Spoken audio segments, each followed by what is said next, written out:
আমরা আসলে সরকারের কাছ থেকে স্পষ্ট কোনো সিদ্ধান্ত আমরা আদায় করতে পারি নাই বলেই তারা আজকে চাকরিতে হয়েছে। যদি ওই সময় আমরা সরকারের কাছ থেকে এখন যেরকম সিদ্ধান্ত নিতে পারছি, এরকম একটা এভিডেন্স যদি আমরা আপনাদেরকে দিতে পারতাম বা জারি করে দিতে পারতাম, তাহলে তো তাদের কাছে চাকরি দিতে হতো না। যাই হোক স্যার, দেরিতে হলেও আমরা এরকম একটা অর্ডার জারি করতে পারছি। এর সুফল আপনারা যারা জয়েন করছেন, মেবি আপনার ওয়ার্ড মাস্টার, আচ্ছা, আপনারা যারা জয়েন করছেন এই কারণে এখন যারা আছেন, আপনাদের চাকরিতে নিশ্চয়তা তৈরি হচ্ছে, যেটা আমাদের আন্দোলন সংগ্রামের ফসল। স্যার এইটা হচ্ছে স্যার আপনি মনে পাইছেন স্যার, তারপরে আমি আপনাকে দিচ্ছি স্যার। এইটা হচ্ছে তার একটা কপি থেকে জারি করা হচ্ছে, যেখানে বলা আছে যে কিভাবে একজন কর্মচারীকে চাকরিচ্যুত করতে হবে, যদি চাকরিচ্যুত করার প্রয়োজন হয় কি কি অপরাধ থেকে চাকরিচ্যুত করা যাবে এবং কোন কোন প্রসিডিউর মেইনটেইন করতে হবে। এর সাথে স্যার আমাদের নীতিমালার একটা যোগ সাজানো আছে, নীতিমালার যে পরিশেষে ক বলা আছে, সেখানে ফরমেশন দেওয়া আছে। তো ফরমেশনে আসলে কি কিভাবে কারা কারা থাকে,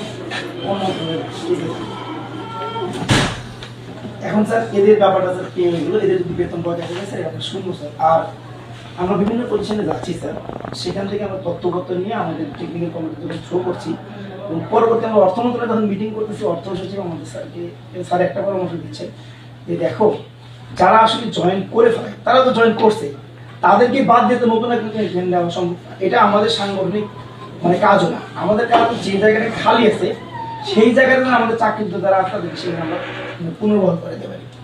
সেই প্রেক্ষিতে স্যার আমরা আজকে ঠাকুরদা ভিজিট করলাম। স্যার ঠাকুরদা আমি এর আগে ভিজিট করছিলাম, তখন স্যারকে রিকোয়েস্ট করে গেছিলাম স্যার আপনি একটু বাড়তি জনবলের ভাই কথা বলতে চাই, এভাবে বলে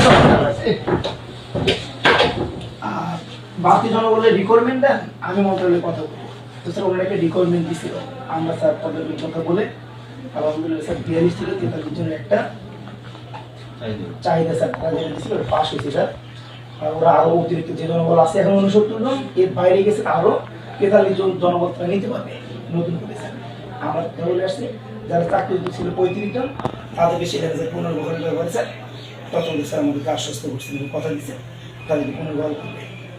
আমরা আজকে এখানে আসছি, আপনারা এখানে স্যার ওইরকম মনে হয় স্যার মানে 32, 33 বা 35 জন 31 জন চাকরিতে হয়েছে স্যার। এটা স্যার প্রেক্ষাপটের কারণে যে কোনোভাবে হোক স্যার হয়ে গেছে স্যার, যেহেতু চাকরিযুক্ত তাদের ব্যাপারে স্যার আপনার যে সংগঠনের পক্ষ থেকে এবং একজন টেকনিক্যাল কমিটির মেম্বার হিসেবে আমার বক্তব্য হচ্ছে স্যার এবং অ্যাপিল হচ্ছে যে এটা 250 জন জেনারেল হসপিটাল, এখানে স্যার কমপক্ষে আপনার এই আউটসোর্সিং কর্মচারী কমপক্ষে 100 জন লাগে। তাছাড়া এত বড়